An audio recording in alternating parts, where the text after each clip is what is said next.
Hello and welcome to episode 41 of Hiss and Tell podcast. I am your host, cat behaviorist Christina Wilson. Today I am talking with Sterling TrapKing Davis, one of the most recognizable faces in humane cat advocacy.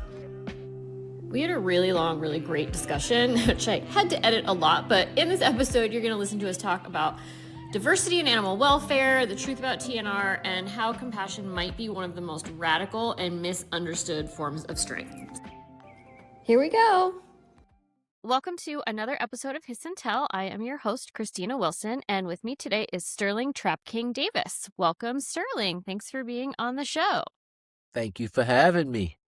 So do you want to tell us a little bit about your story, how it's so unique? You went from music to military service to animal advocacy. Tell me a little bit about that. Yeah, so I've done music my whole life, so that's always been my thing. I've always loved cats, but I didn't know anything about cat rescue. It took me a long time to even own a cat because when I was growing up, my family wouldn't get me cats. It was, after the military. I think going into the military is what put me in the mind frame of wanting to live a life of service to some extent to help. Mm-hmm. And I think that, kind of led me to cat rescue. And once I got out the military and I got a cat, I did everything wrong with the cat.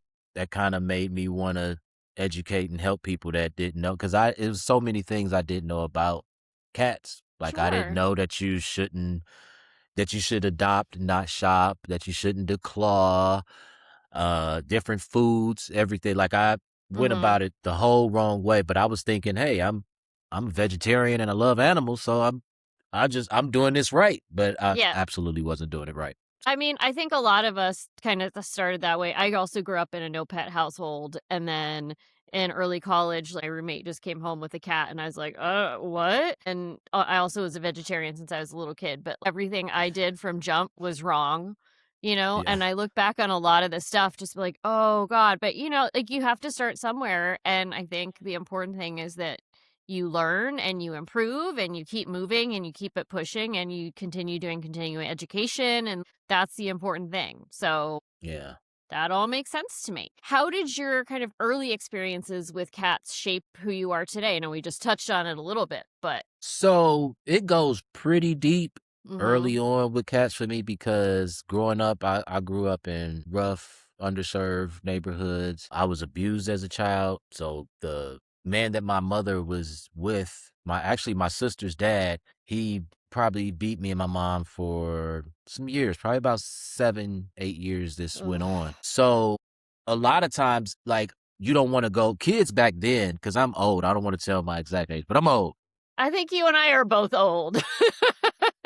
So back in the It's day, kids okay. wanted we probably come from a time where kids wanted to stay outside Mm-hmm. all day. Like the street lights had to come on to let me know that I have to be in. So with growing up in an abusive household, I would definitely want to stay outside, and I would feed and see the stray cats. I would see them and I would feed them, and it was almost like from that point it was like, oh, I don't have a voice in my house. I don't have nobody that's gonna come save me from my abusive situation. These cats don't have nobody that's gonna save them.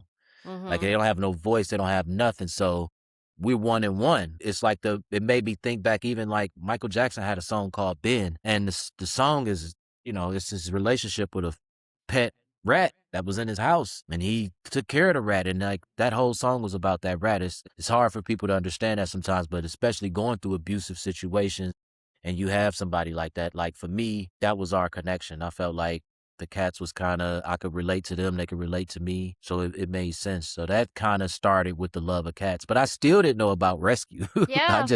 just knew I love cats. I knew I love animals, but I didn't know nothing about rescue. I just knew they had it rough and nobody was speaking for them. And I had it rough and nobody was speaking for me. So we on the same team.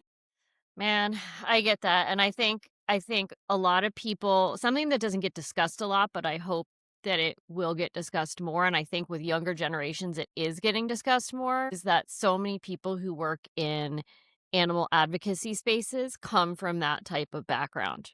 That Yeah. people work with animals because they have a history, especially of early childhood trauma and abuse, and animals, therefore they tend to understand them more and they want to help, but they also have a wariness towards people. And Yeah. so that combines into people looking for caring professionals with non-human animals. And there's so much of that in the just animal caring professions and volunteer work. And then that leads to a lot of the time, unfortunate, like some interesting interpersonal issues between Yeah.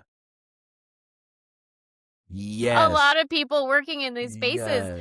And I a little bit wish that, I think I've said this on like other episodes, that I kind of wish that there was like how to get along with other people class that like people had to take, or just how to express yourself, in a non-combative manner sort of classes that we all had to take, right? Because so that you don't have to get Yes. to like this big age to be able to regulate yourself, to be Yes. able to work with each other, because while you're trying to work for the best for the animals, you still have to work with all these people, and you can't be getting into Right. crazy fights and stuff all Oh the my time. goodness. And Oh I'm my sure, goodness. yeah, Yes. yeah. And there's just a lot of that. Without going too much, there is so much. There's It's just a lot of conflict. yeah, it's a lot of I mean, I'm always TNR doing TNR boots on the ground education, but a lot of what I'm focusing on is that relationships between rescuers. It's a doozy. It is It's a it is doozy. a doozy, It's and a doozy. it's so that you're using that word. I think we're very much the same age. I think. Oh yeah, but I really do think that the younger generations of people have a pretty good handle on this. And because they're much more open to kind of talking about their trauma, they don't have a lot of those doors closed like people maybe of our generation had a lot of doors closed to talking about therapy or going to therapy or talking about mental health or talking about mental illness, that like the younger generations seem more open to talking about, hey, this is my trauma and this is why I'm here, and Yeah. let's all get on the same page, and let's co-regulate, and let's do these things that I think will eventually be really helpful to not having so much interagency and inter-advocacy conflict. Right. Yeah. I do So love I don't know. I do love that the younger generation is a lot more into everything, Mm-hmm. expression and dealing with trauma because like I say before, where me growing up, you didn't talk about it, especially being a black man. You Yeah. you just you stay strong. You don't talk about that. You don't cry. You don't show emotion. You just push forward. You bury it deep down inside, Yes. and then you just Yeah. push forward. You left a successful music career to start TrapKing Humane Cat Solutions. So, what were the biggest challenges in kind of making that transition? Well, it wasn't that difficult actually. It was a little difficult, and I don't wanna say I was like very successful. I was best point. I was at my highest point in Yeah. my career. I was around my buddy Jaron Benton, who brought me to the tour that I was on Mm-hmm. at the time, and he was successful. He still is successful. In Tech Nine, I was on tour with Tech Nine. Tech Nine is successful. So I was at a point where all my hard work was probably about to start paying off. I was starting to get noticed a little bit for music. And then in between that music tour, when I went and just tried to find something to do, because you don't want to do nothing. You don't want to, in Yeah. between music tours, you don't want to sit and do nothing because you'll just get in trouble and spend a lot of money. Like you need to do something. So I went to the local rescue, and since I had my cat at the time, Rick James, I was like, oh, I could go scoop some cat litter for a couple months before I go back on tour. That's a simple, easy job. I like cats. It'll be easy. But it was a game changer because for one, when I went there and I interviewed, I was like in a shirt and tie. I shouldn't have wore that. And then they interviewed me in a room with a bunch of cats. So she's asking me questions and I'm just picking up the cats like, Yeah. and I'm like, oh, what did you say? What was that question again? I'm so sorry. What did you say? And she's like, I'm asking you this. And I'm like, oh, but look at this little bit. I'm like, Yeah. look at he's going to fall. She's like, I'm asking you these questions. And she told me you did really bad the whole interview. Like, but we don't get to see a lot of men like you Mm-hmm. with cats like that. Like, even when I came in, it was like, we thought you was coming to work with the dogs. So when I saw that there was no men, even in the Mm-hmm. cat department, I was the only man in the cat department, and I was the only black Yep. person in the cat department. So it was like, even the dog guys would come ask me like, why you up here? Oh, you trying to get with the ladies, huh? That's why you working with the cats. And I'm like, why can't I just like the I cats? know. why can't I just like the cats? I haven't even looked at these girls. I'm literally here for the cats. I like cats. So what, but I saw that and I saw how rare it was. Like for me, like I was so rare that I was like, when they taught me about rescue and TNR and everybody doing it was just an older white woman, I was like, oh my God, like, so how much we're missing a lot of help if only one demographic is doing this. All this stuff that I'm seeing is literally one demographic doing it. And so I'm like, man, if we could get men like and black people doing this would be crazy. Like it'd be so much more help because all the women that trained me were older white women that were burning out. Yep. They were in the middle of burning out as they're training me. Like my friend Mickey Blair, Mickey taught me everything. Her last words, she said, she literally threw her notebook at me and was like, take this. Maybe you can do it because I can't handle it no more. People are stupid. Maybe they'll listen to you because you're a man, but I'm done. And she just she literally left after that and just burnt out. I've never seen Mickey again. The compassion fatigue is hard. You really can burn out like super hard like that. It's a lot. Yeah. It's a lot. And so that was probably my main thing is seeing that, is wanting to diversify, is wanting to get more men, more people of color engaged in it because it was so many people just had no idea what it was or what it was about or that these women are doing it. Why do you think it's such a, I mean, I have plenty of my own thoughts on this, but like, why do you think that cats are such a like weird thing for men to be involved with? Do you think it's because people have this idea that they're not trainable like dogs, or like dogs are masculine and cats are feminine? Or what do you think that the deal is with dudes and cats? It's everything. Is it the I think it's a lot. thing? It's a lot of things. So I think because I have 5 sisters and I could tell you from growing up with and having 5 sisters, I don't want to go too deep, but putting the gender on animals like that tells a lot about how this country feels about women.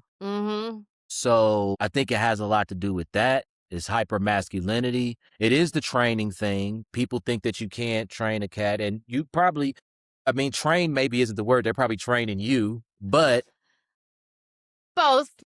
You can do this, and it's the outgoing thing too. It's the outgoing. You think with a dog, I could go outside, I could be active, I could do this. I can't do that with a cat. And it's definitely the consent, because I tell all my sisters, as a cat dad, you understand boundaries. Cats, you have boundaries. With a dog, y'all just get all on each other's face and it's all good. It's no boundaries. It's no consent. With a cat, you have to approach like, you can't just, no, you have to, here's my hand. You can smell it.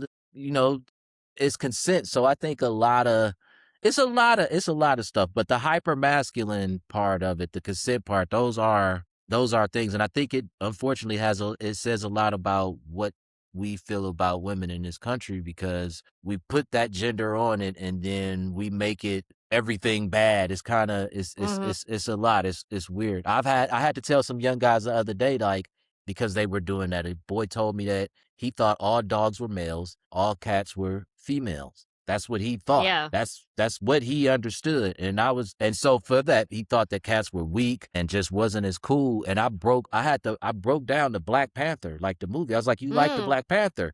You like that? It's a superhero. And he was like, yeah, the Black Panther's crazy. I was like, that's a cat. The panther is a cat. And a lion is the king of the jungle. There's no dog that's going to beat that cat. So think about that when you think, oh, it's just weak, or women or cats or all of this stuff is weak. Just know it goes a little deeper than that. So I think it has a lot plays into those stereotypes. Because even with me growing up, my uncles would always be like, Sterling out there with those cats again. He act like a little girl, and he want to wear his hair like this. He's painting his fingernails again. Like it's a lot of hyper masculinity around it, which is the craziest thing in the world. Because I would say, not just because I'm a cat dad, I think some of the best men are probably cat dads, if only for the consent thing, if only understanding boundaries. So I 100% agree, and I feel like we could do a whole podcast just on what we just touched on there, right? Like we could have like a whole separate podcast that's just that for seasons. Just that. It could be forever. ongoing. Yeah, that's what I mean. Yeah. It would go on to infinity because America is so crazy. So your nonprofit, it focuses on humane TNR. So can you, for people who may not be familiar with it, explain what TNR is, why it's important, and then what do you mean by humane TNR? So TNR is trap, neuter, return. It's the process of, well, it's to prevent overpopulation and spread disease amongst cats. Right. So it's the process where cats are caught in humane traps. They're taken to low-cost spay neuter clinics. They're spayed, neutered, vaccinated, and they're returned back to their colony. And this prevents overpopulation and spread disease. It's very important. The R is extremely important because it is important that they are returned back to their colony. Going to new areas can be dangerous. The cats in that area are going to be like, oh, you here for mates and food. We got to take you out. So it's important that the cat is returned to familiar area, familiar smells, sights, and everything. And another part that's not a part of TNR, you don't hear that a lot, but maintain. It's very important to also, after you do TNR, to maintain that colony. And that's one of the humane parts about it. Mm-hmm. The humane things about it is it's controlling the population. Before a lot of amazing women was out doing this, we were just euthanizing. Yeah. So the humane part is that we are controlling the population in a humane manner. They're not being euthanized or hurt. And also a part of that humanity too is the maintenance after the TNR, like feed them out of sight, out of mind in bushes where they're not out in the open for people to hurt them or in danger and things like that. So maintaining the colony as well. Right. And I think that includes, I know you're in California, so you don't have to worry about cold weather so much, but at least here, I'm in Connecticut now. We have, at least on our property, we have 5 feral houses, filled with straw because right now we have sub-zero temperatures and 3 feet of snow, digging paths for them so they can get out, they can get to their heated water bowls, to their food, to and from their shelters, maintaining the food, maintaining the shelters, all of that jazz as well. And then if you're able to handle them at all, doing like a yearly deworming, etc., because they do pick up a lot of stuff being out there. My colony outside, I monitor them and keep up with them and their health as much as possible. I just had a health scare because one of my cats, Orange Boy named Method Man, he didn't eat for a couple days, and I'm like, oh my goodness. But he ate this morning, finished his bowl, so it was like, oh my goodness, okay, because I got one at the vet now. I don't need. You don't need more. No. Ugh, yeah, whenever cats don't eat, that's awful. I always go to the most dramatic scenario, and my wife is always like, just calm down. It's always okay. And I'm like, no, we have to trap them. We have to take them to the emergency vet. And I'm just like, just chill out. I'm like, I can't. I'm if they eating and pooping, I can breathe. If they stop eating and pooping, then I'm not gonna make it. I'm not gonna make it. I'm gonna overdo it. I have that problem as well. Maybe we should start texting each other. Right. Just like breathe, Yeah. breathe. I'm like, oh goodness. I know. Or when one of them doesn't show up. So we have all these cats who just come onto our property. And so we've done so much TNR. And of course, we name them all stupid names. One of them is Mr. PP because he used to just piss around the house and upset all of our guys, right? So when we TNR'd him, and then he's been coming for a couple of years. And then there was 6 months where he didn't come. And I was like, oh no, a coyote got him or a bear got him or something. And then he just showed right back up again, super fat. And just hey, it's me. But now, if he doesn't, he didn't show up last night, and I was like, oh no, Mr. PP's got it. He loves to just scare the crap out of me. Yeah. And then he'll just show up, They do. I'm literally waiting on 3. I've had 3 disappear and 3 new ones come, but I'm waiting on the 3, and it's always like that. Anytime, any colony I've cared for, a cat will go, you'll panic, and they'll waltz back up 2 months later, hey, what's wrong with you? And it's I almost killed somebody about you. They're just out there doing side quests. Right. I don't know what they're up to. They're just going on a vacation. I don't know where he's got the money to wherever he's going, Jamaica or whatever he's doing. Or he's getting fat and sassy. But I don't appreciate it. I'm fussing. Anyway, yeah. I fussed. I'm like, I want to know who's giving you this type of wet food all the time, every day, 2 times a day. This type of wet food. Show me them. What's more important than this for you to be gone that long? I know. I want to know about Mr. P because he came back fat, and he has stayed fat. So he's clearly working some people. Yeah. Or somebody else trapped him and then tried to domesticate him, and he was just like, He's got some legendary side eye. Anyway. Okay, so I want to get back to what we talked about a little bit before we started recording, which was that part of your mission is breaking stereotypes about who participates in animal welfare work. And I want to know what that has looked like on the ground in diverse communities for you, and just talk about kind of diversity in animal welfare in general. Yeah, I think it's been going good. A lot of what I've been doing, or a lot of what I've planned to do, I feel like I have been able to do to a certain extent. Mm-hmm. As far as having men see this, having men see me and say, "Oh, I can do that without my masculinity dropping off and being unattractive or whatever. I can do this." So I've seen it. Some of it is in weird, wrong ways. Like I'll be out trapping with a bunch of ladies all night.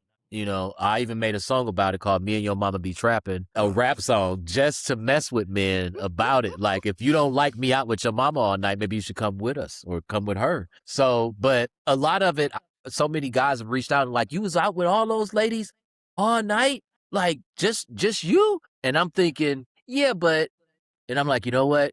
Yep, I am. I'm out with all those ladies. And if you do TNR, you could probably be out with all these ladies too. Yeah, you should do it. I'm not going to tell you that all of them are actually lesbians and none of them like me like that. But yeah, I was going to say.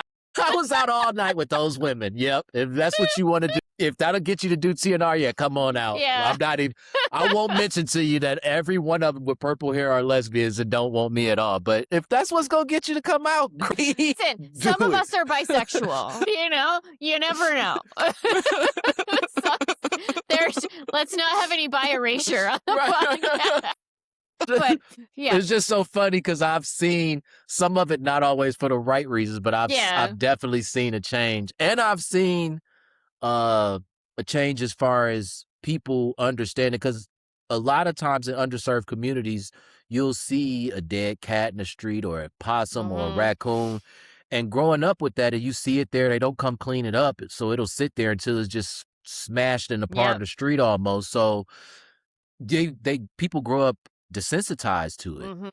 It's just another thing. So a lot of just seeing me out and interacting with the cat, I've seen behaviors change as far as, oh wow, that is bad that the cat was laid dead out there in the street like that. Like we should do this. It's not as, I see people as not in underserved communities, not as desensitized and feeling seen. If people see themselves, then they can see, okay, it was like what Barack being president. I saw him president and I felt like, oh man, maybe I could do more in life. If he's doing that, maybe I can do more. So to see someone doing that, I think it's helped out a lot. Just seeing a man go out and be compassionate. I'm still cool. I rap, but I'm compassionate. I'm not some hypermasculine dude that can't help. And I think seeing that and learning education. I've had so many people in underserved communities come to me and they're afraid of their local rescue. Or they're afraid of animal control, because I'll go and they'll say, man, they came over here and they won't give me no food or help me or nothing, but then they find me. They gave me a ticket and they said my dog is tethered to a tree. And he's like, I don't even know what tethered means. And I'm like, that's messed up, because they gave this man a ticket. They didn't educate him. I was like, your dog is tied to the tree. Don't do that. That's tethered. That's why they find you. And it is wrong for you to do that. But I wish they would have explained to you the correct way to go about it instead of just giving you a ticket. Because once that happens, they just, they don't want to work with the local rescue. They don't want to work with animal control. It's like, you just find me, so you're after me now. So now I don't want to have a relationship with you. So what I've been doing, one of the main things that I take pride in is being better at building that relationship between the underserved communities and the local animal rescue, because they are there to help you. There's just not a connection. They're not connected. They don't know how to communicate as much. So I like being that bridge. Of course. And I think, kind of like we said, the communication can be problematic sometimes, which with with people in this space. My wife and I, before we moved here to Connecticut, we lived in a very underserved neighborhood in the city, and I lived there for 20 years. And so before I started doing cat work or just animal work there, I just really got to know everyone in the community. Like I knew the dealers, I knew the grandmas who played dominoes on the street, I knew everybody with the pit bulls who, like, we Yeah. adopted a pit bull, so we just knew everybody, and we became known as, oh, those crazy white cat ladies, right? But then we were able to have people, we knew all the kids on the street. So then people were able to come to our house, knock on the door, and be like, hey, there's a situation, or this deli has a bunch of kittens they're just giving away. Can you come help? So people would come then and ask for help. And it was so much more effective that way, to have people be able to come and be your friend and see you as someone who would help versus somebody who's just coming out like yelling at people. And I think we were Yeah. able to do so much more work that way, Yeah. rather than, I think, somebody who's not in the community just coming in and kind of barking. Because Yeah. I would close my ears to that. If somebody just came Right. in my house, like screaming at me about something, I'd be like, why don't you just get out of my house? Yeah. I don't, Get I don't out. want to hear that. Dare you. Yeah, exactly. So I think I again wish that there was some kind of a class or some kind of an instructions for how people could embed themselves within communities before trying to go Yeah. in and start this work, because then the community is really going to help itself. Right. And Yeah, I mean, being a part of the community, one thing that I love, a group that I've worked with a lot, named CARE. It's called CARE, Mhm, Companions and Animals for Reform and Equity. It's CARE.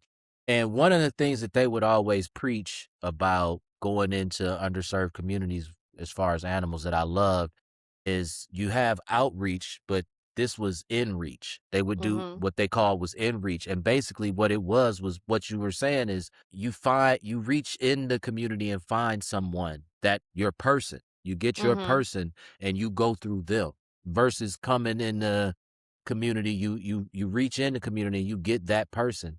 And that's something that I've found, what works for me is I would go in different neighborhoods in my RV and I would just have contests for the children in the apartment complex. So I would tell them, okay, whoever text messages me first, let me know that one of these traps is full, you get $20. Whoever Mm. texts me second, you get $15. Whoever third, you get $10. We don't have a lot of money in rescue, so I can only do that Yeah. like once or twice. But after like the second time I do it, and I come in and I drive in, this cat's running on the side of my vehicle Yeah. with a cat in their hand, like the Yeah. ice cream truck. Like, can I get money for this? Can I get money? And then when I tell the kids in this community, well, I can't do that anymore. I don't have that, so I'm not gonna be able to run the contest no more. Then all the kids stop, but it's like one or two, and that's your trap queen. That's your Mhm. trap king. They gonna grow up. They gonna be in it. They gonna get their parents too. They gonna go talk to their parents, and they gonna be like, "Trap King said you don't lose cool points for compassion, or you gotta help the cats." And the parents gonna have to say,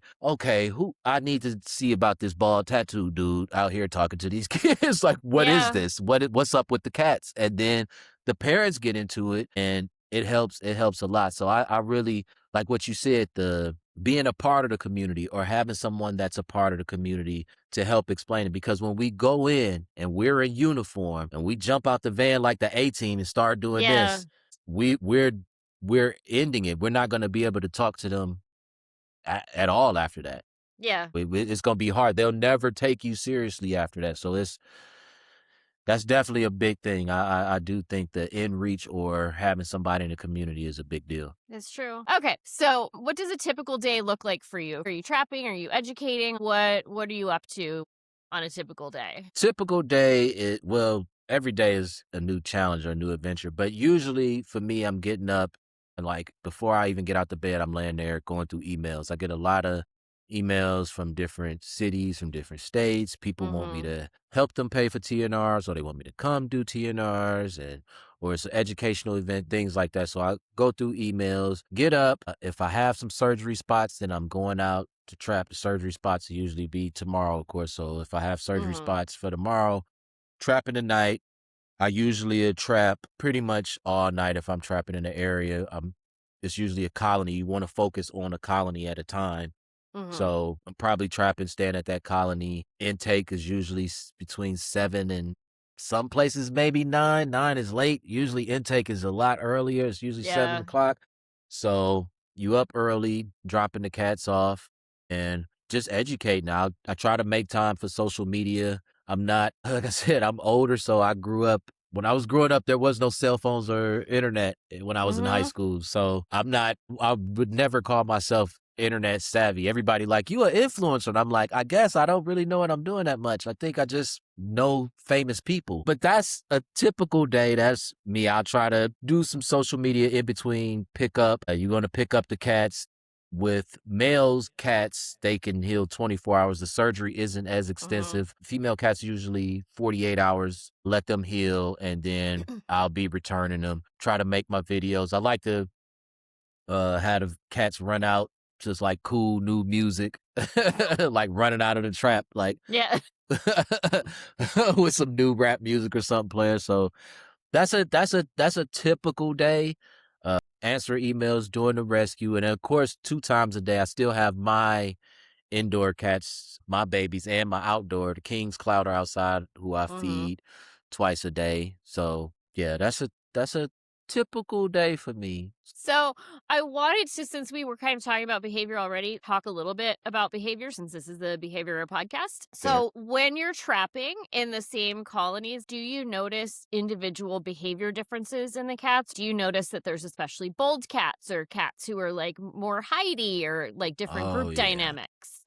Oh yeah. That is always, I usually can see I can tell the pecking orders kind of fast Mm-hmm. usually, because and the pecking orders is usually the big tuxedo boy or the big orange boy. Mm-hmm. The smarter ones is usually the calicos, the girls. They're always smarter. Like, that's like a real thing. The girls always seem to be smarter. I've had moms sit by the trap, outside the trap, and stop her Mm-hmm. babies from going, her little ones from going in. And I was like, Wow. oh my God, you're doing, like, you really gonna sit by the trap? And they'll just walk up and they'll smell the food in there, and she'll be like, nope, Yeah. watch out. And I'm like, so it's you, I gotta get you. So I Uh, definitely, certain behaviors, like the orange boys are always the go-getters, the social. daredevils. Yeah. Yeah, they more social. They gonna do the crazy stuff. The calicos they're usually like the moms, the smart ones. They probably better at hunting, but they're not gonna let you get up on them. They don't Mm. usually, they smarter than that. The orange boys are the ones that'll be dumb enough to walk up to anybody. It's always them. The one in my colony now, the orange boy in my colony now, the Method Man. He just runs in. The first time I fed, I opened the door, he just ran in the house, and I was like, "Well, that's smart. You don't even know Yeah. what's in here. He just, I'm going." That's the orange boys for you. They are, Yeah. they go. The Siamese, I don't haven't ran into more Siamese more lately, which is usually not a lot, but they are the talkative ones. They always loud. I mean, Siamese have always been loud. That seems like they Mm. want to say something to us. That's how Nipsey was. So yeah, I definitely see different. I could usually tell the pecking orders. I could see who probably the main mama is, and I definitely could see the testosterone neck filled bully boy that's Yeah. probably, he wandering around slow motion like he owned the block. Because they usually do. Those Yeah, big they dudes, they usually right. do. So, do you notice any behavioral changes in those cats after TNR, like, as you're going to maintain the colony? Oh, yeah. The boys calm down considerably over time. Like, once they get Mhm. fixed, they calm down so much. The only thing that's funny about the calicos, the girls, they usually know, they remember me, and they like want to go into traps because they already ear tipped and fixed. So they like, Yeah. he's just gonna let us in the trap and we'll eat and just go back. He gonna let us Yeah. out. So let's just keep doing it. Let's just follow him Yeah. around. So they'll follow me, but I do see the behavior calm down. And even as far as the neighbors, like, because a lot of people never understand why it's like, I got a dead mouse on my steps. And it's like, well, you feed that cat, right? Mhm. That's a gift. They're giving you a gift. That calms down. The hunt, as much as they Yeah. hunt, that calms down when they're fixed. Like, they don't do as much crazy stuff. It's not a lot as fighting. You don't hear as many of the fights at all because, and most people think it's just fights, and I'm like, they might be mating, unfortunately. Yeah, it sounds the same. Yeah, it's all the same.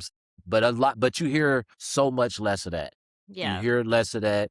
And again, with maintaining a colony and keeping them out of sight, like feeding them behind bushes somewhere where they're not in the streets or near roads or where people that don't like them will see them. You Mm-hmm. see a lot less cats being in the street, getting hit by cars and things like that because they have the area and they're not as big as crazy risk takers anymore. Like Yeah. they definitely calm down a whole lot. Testosterone is a crazy drug. Oh my goodness, boy. It's doing something to the world. Yeah, I mean, we could get into that and the whole thing Yeah. about compassion being cool. Huh. That's a whole other podcast. We have a lot of podcasts to start, my guy. We've got we got a lot of podcasts to do. We got a lot of podcasts. A lot of podcasts. So many podcasts to do. But from your perspective, is there a big misunderstanding that people have about feral cats and feral cat behavior that you would want to correct? Well, okay, it's two things. One of them is hilarious. Let me say this first. One of them is hilarious. I guess it goes back to the guy not wanting his cat to lose his manhood. We got to stop putting these human things on cats. I had a woman that called me for weeks about coming to take one cat out of the neighborhood that I already fixed because she felt like that cat was gay and trying to make her male cat gay. Are you and serious? That was her whole, and she was so serious. She was like, why he be licking on him like that then? And I was like, you mean grooming him?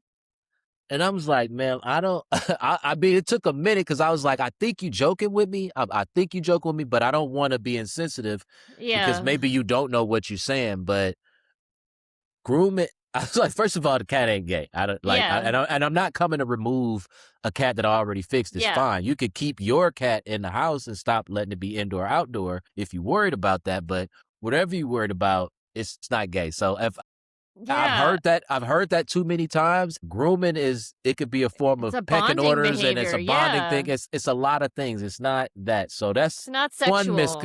It's not sexual.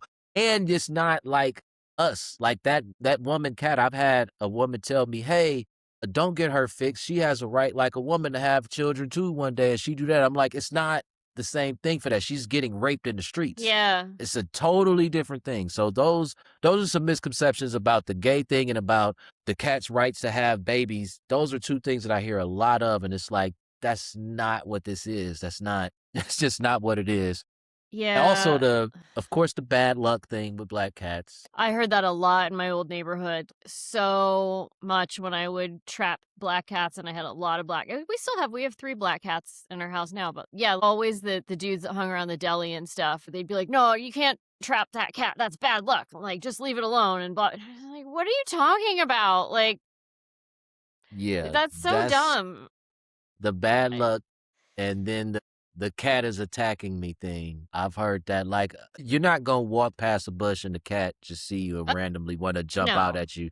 That cat, more than likely, that cat is nursing. That's a mama cat nursing in those bushes. If she jumped out at you, she's not just some crazy cat that want to kill all humans. You probably walk by where she's nursing her babies, and just like any other mother, she's going to protect her babies. So, but no, cats aren't chasing after people in the street. I've heard people like, no, I'm telling you, the cat hate me. No, the cat don't hate you. It's not doing that. It's not. So those are some of the misconceptions. And as far as related to the cats is the crazy cat lady thing. Like, she's not crazy. The older lady at the end of your block that's spending her Social Security check to take care of those cats is not a witch. She's not crazy. She's just compassionate, and she's helping keep the community clean, actually. Like, so those are some misconceptions. I really hate that crazy lady, the witch up the street. And I'm like, well, why y'all just deemed her a witch because there's a lot of cats? Like, she's spending her Social Security money to feed these cats. Like, it would be crazier if she wasn't here. So it's a lot of times. I think a lot of times people, and I think a part of the reason that crazy cat lady thing exists is that people, specifically a lot of times straight men, get upset that women are spending their time helping someone that's not them. Which is wild because I mean, nurturing is women nurture. I mean, that's a thing regardless. So I don't, I think if you put a woman in any situation, she's going to nurture something. She's going to make something better. She's going to be doing it anyway. So it don't have to just be for you. It's cool. And I've heard that also from friends of mine who've had kids, that the man will Oh, get angry at yeah. the mom giving the baby Yeah. attention and compassion, right? Like, Yeah. it's Yeah. it's that because it's not the focus on that dude, that the dude's like, Yeah. "Well, rah," like, it's very strange. Like, they want you to Yeah. be compassionate, but only towards them. They want you to be caring, but only towards them, and so if that's not where the focus is, then it's crazy. I've seen that a lot with men and children, like, being Mhm. and they'll be jealous of the I don't have any children myself, and I can't imagine being that way, but I do think it is that it definitely is a thing, because 'cause I've heard women that I trap with, they've been with men, and they're like, "I think he's jealous of my cats." Yeah. And I've ended dates over it. I've literally ended dates. Like, we've had a great date. Woman comes over, she see the cat. She like, what is that? I'm like, don't Oh, say yeah. that. He has a name. His name is Rick. His name is Rick James. Don't do that. And she like, I don't know if I could deal with this. Like, I don't think you're a straight man. You got your nails painted. You got cats. I don't think you're a straight man. And I'm like, what does that have to do with anything? Because I got cats and my nails are painted? Like, what? That It helped me so much. Like, I have like a ton of friends in rescue. Of course, it's all women, but it's good. Like, we do good and they say the same thing. Like, one of my friends, she was like, I've never liked a man a day in my life, but Yeah. I could see myself being with you, Sterling. And I don't even like men, but she was Yeah. like, I like your heart. I respect how you feel. I think your mama raised you right. But it's so rare. It's so rare that guys will try to even understand that. So we put that hyper masculinity and stuff on everything. And it's in this cat world. It's in the rescue. It Yeah. happens. We put genders on animals. It's crazy. It's crazy. I know. Yeah. America. Yay. I mean, there's a whole other podcast there, like America and hypermasculinity and its origins and colonialism and Ooh. okay, okay. I definitely one thing I would love to talk about is so much of what we've been saying, what I'm working on going forward is One Up. I have a campaign called One Up, One United Mhm. Paw. And One United Paw is myself, two of my close friends, Sally and Aaron. They both work for an organization called Mission Meow. But we started One United Paw, and it's basically that. It's the relationship between people in animal rescue and animal welfare. It even Mhm. goes as far as breeders, because as a rescuer, I don't like breeding at all. I don't really have respect for how it's done. But even with One United Paw, it's an attempt to communicate with everybody that's in it. Sure. Like, to some extent, because we see what politics look like, and it's just fight, fight, fight, fight, fight, and things aren't getting done. It's just a fight, fight. Everybody is getting to the point to where I'm gonna go lower. Well, you went that low, Yeah. I'm gonna go lower. I'm worse. I'm worse. I'm worse. And it gets to be too much. So One United Paw is just about the rescue people coming together, because compassion fatigue and burnout is not coming from the actual animals. We knew No, when we yeah. got started. We knew when we got started. Most of us got started because we saw a cat or a dog, they eyes popping out, they head, they on the streets, they tied up to a fence. So it touched us and we got into it. So we're expecting to see the animals hurt and go through that. But what we don't expect is that I'm gonna come out with these two traps and somebody that's doing the same thing will say, all you did was catch two cats? Nothing. I caught 30 the other day. You need to do something better. You're not doing enough. Yeah. You having fun? You doing something outside of cats? You got time for yourself? Oh, you're not a real rescuer then. You're not. So we burn each other out. We burn each other out. So One United Paw is really trying to bring people together and have those conversations of, if you going in this community, if you going in this area, here's how you should be. Here's how we should work. Let's work together. Let's do this, instead of so much competition, because it's brutal. As the great work that we do is still brutal, because one of anything is going to make it bad. Mhm. Like, cat rescue have been older women, and if that's the only one doing it, then of course it's going to get bad. If you Yeah. had just a bunch of black men, then it would be pissing contests all day long. Like it would become toxic. When it's one, diversity is better. The best profitable, peaceful everything in anything, diversity is better. It's better to have diverse communities. So One United Paw is just really trying to bring the rescuers together because we can set the traps and we can get the funds. We can raise funds, but one thing that we're not doing is helping one another. We're not compassionate towards one another. Some of the meanest things I've seen is one rescuer talk to another rescuer. And it's I almost know. like, wow, you gonna break that person down and they're not gonna want to do it anymore. And I've seen it on posts. It's one thing for somebody to come at me because people know me and a lot of people say good things to me. So that's Mhm. great. So when somebody say something bad, it's kind of like, well, this is one bad comment versus the 80 great comments. So I don't take it. But if Yeah. somebody just started and they're not getting a bunch of great comments, and the first and only comment they get is from somebody saying, well, that's stupid. You're dumb. You're doing it wrong. They gonna quit. They don't want to Yeah. do this no more. They don't like us. They don't like our community because they think those cat animal people are weird. It's like that. I'm vegan now, and it's like that in the vegan community. We don't attract anybody by just, Yeah. oh, you drinking milk. It's not, that doesn't attract anybody. So No. One United Paw is something that I'm really working on, and it's focused towards the people because it's the people, we need the help. We're burning each other out. We love the cats and we're gonna do for the animals everything we can, but we have to be a little more compassionate towards one another. So that's what One United Paw is all about. And I've been trying to push it. You'll be seeing more shirts with one up on them soon. It's kind of cool, but when I go to different cities, I want to have just different fun meetups. Like we take Yeah. some pictures, we go out to eat, and you just meet your fellow rescuers, the person that's been probably right around the corner from you trapping that you for whatever reason don't like, y'all are on the same team so y'all can get to know Yeah. each other. So That's a great idea, and I wonder also how much of the burnout that I think a lot of us have experienced, and certainly know people who have experienced, how much of it comes from the lack of resources that are allocated in so many communities. Some communities yeah, have good resources, like New York City when I started had great resources. The shelter would ACC, which is New York City's open intake shelter, animal care and control, would give you $150 for every cat that you got adopted out, which was amazing. So, like, if you that's took a mom amazing. and her kittens, that would pay for the most of the vetting and all of that. That money dried up forever ago. But Yeah. they had that, and then but then there's the ASPCA mobile spay and Oh neuter yeah. van, and then their setups, which once you're in the network, like you can sign up for the appointments. Again, then I came out here to Connecticut, and there's nothing.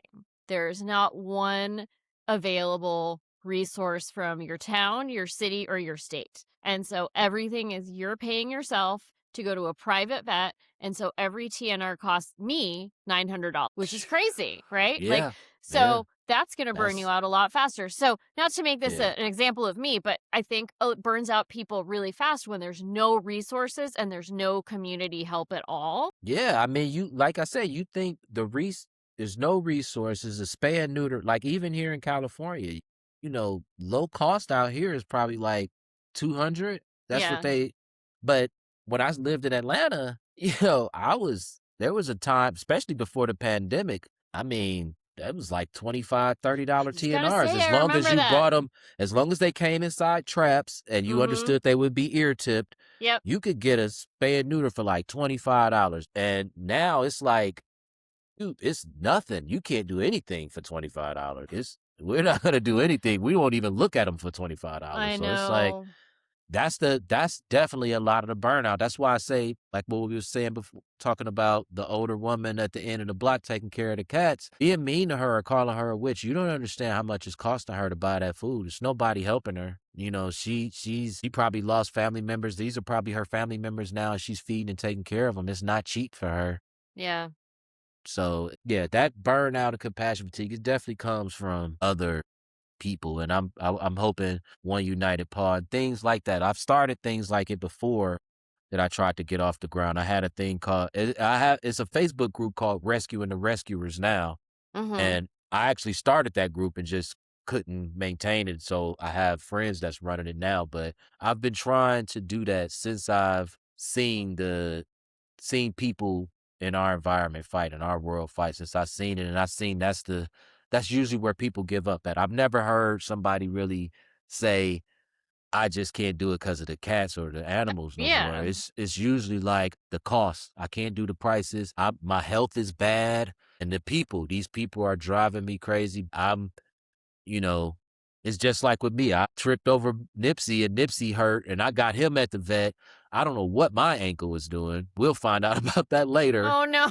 I just need to get my baby right. Yeah. So, but that's the rescuer mentality. Like we would kick our own butts. So the last thing we need is other people kicking our butts. So I'm hoping one united paw. That's what TrapKing is really looking forward to help the relationships between rescuers. That's how we will be stronger. That's how we'll change laws. If we walk to these councilmen and in these courtrooms and we're united, genuinely united, then we'll make and diverse too. Because I've heard so many men say that. Oh, that's just those crazy ladies. We're not going to pay attention to them. That's how you feel about that, huh? Like, forget what they talking about. It was just a group of women, so let's just ignore it.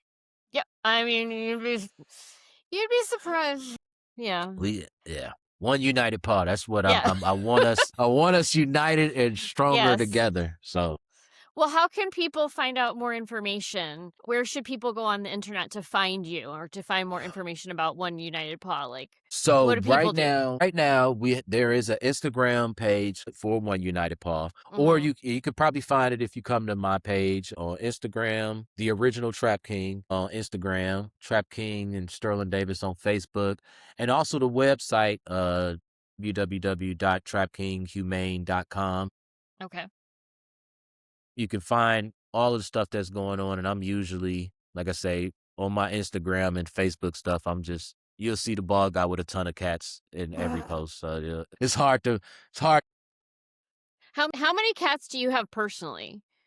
Personally, right now, I have 3. So my oldest, Demita Joe, she was my bottle baby. Demita Joe, that's all my cats are after musicians, my favorite musicians. I've noticed the theme. So I've loved music. So Demita Joe is Janet Jackson's middle name. Nipsey Cuddle is from the rapper Nipsey Hussle, who I loved. Alanis Morissette, I think that goes without saying. Yeah. I think Alanis is the greatest of all time. I know every song of Jagged Little Pill. It's not up for debate. I had a Taylor Swift, Alanis Morissette argument the other day, and I was like, we're not going to have this argument. I like Taylor, but Alanis is something different. Yeah. But yeah, so that's my babies. I got 3 at Nipsey, who I'll be picking up from the vet soon. Those are my 3 babies. Even my outdoor babies are named out, like Method Man outside. Charlotte is from Good Charlotte. I have Otis, who is Otis Redding. He's an orange boy. Why not be Otis Redding? Yeah. Yeah, it's always music themed. That's cute. I love it. Well, thank you so much for having this chat with me. It was so nice to meet you, and this was a really fun discussion. And thank you for having me. I feel like we could fill another 800 podcasts with offshoot topics. I'm already like, hey, I need to come back. I need to come back. I be on a lot of interviews. We don't get to any good stuff, and I feel like I have more people saying, I want to know how you feel about certain things more than just, because it's always just cats. If you see me, it's cats. And it's like, TrapKing, how do you feel about this? You don't post nothing but cats. So I'm like, I can talk a little bit more. I have feelings and opinions about other stuff. So. Well, I never have a shortage of feelings and opinions myself. Problem. So I'm sure my wife loves it. It's so fun living with me. But yeah, anytime, you're always welcome to come back, and thanks for being here. Thank you. Thanks so much for listening to the show. If you're looking for one-on-one support with behavior issues like litter box problems, aggression, anxiety, or multi-cat dynamics, you can find me through my behavior consulting business, Catitude Adjustment, at catitude-adjustment.com. If you like the episode, please consider leaving a rating or review. It really helps us grow. For more episodes, show notes, and resources, head to hisandtellpodcast.com. Huge thanks to Cat Beats for the music, and I'll see you next time.